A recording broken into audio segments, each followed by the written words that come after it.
elles se sont mis à aller vers le vinyle parce qu'il y avait une certaine demande à un moment donné.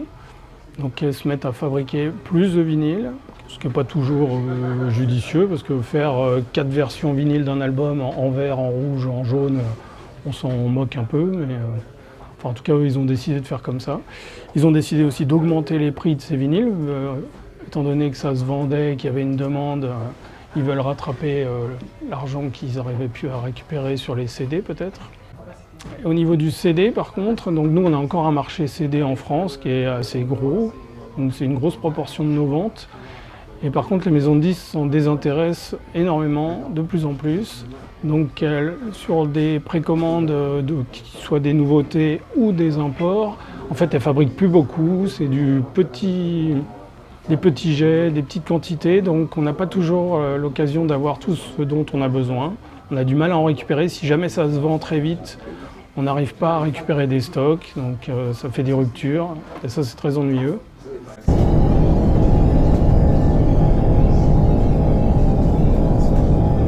Ils fabriquent des objets donc de plus en plus rares, chers, qu'ils soient CD ou vinyle, qui s'adressent donc à des personnes qui ont peut-être des moyens un peu plus importants.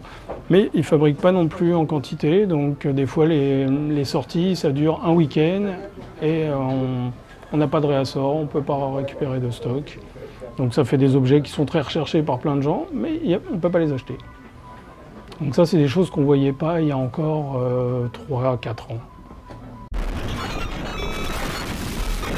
Voilà, c'est une trace, c'est un marqueur dans le temps. C'est quand même quelque chose de très important.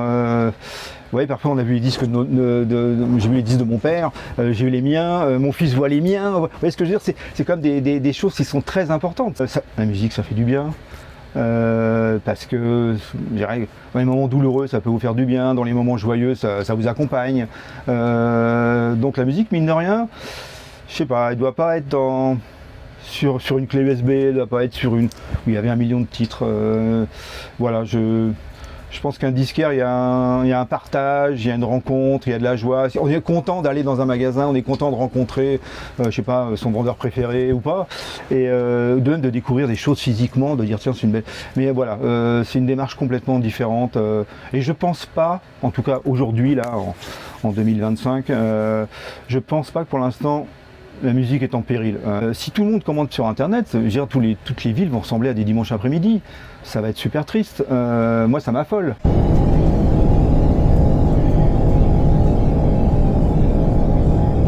Et une petite chose qui m'embête un peu, c'est que souvent, on voit dans la presse, ça fait 20 ans qu'ils disent que le CD est fini, que tout ferme, que tout ça, c'est pas vrai. Il y a des disquaires qui s'ouvrent tous les jours.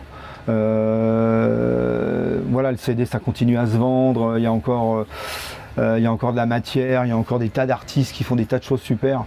Et voilà, la presse a été un petit peu négative depuis des années sur la mort du CD, la mort de la musique.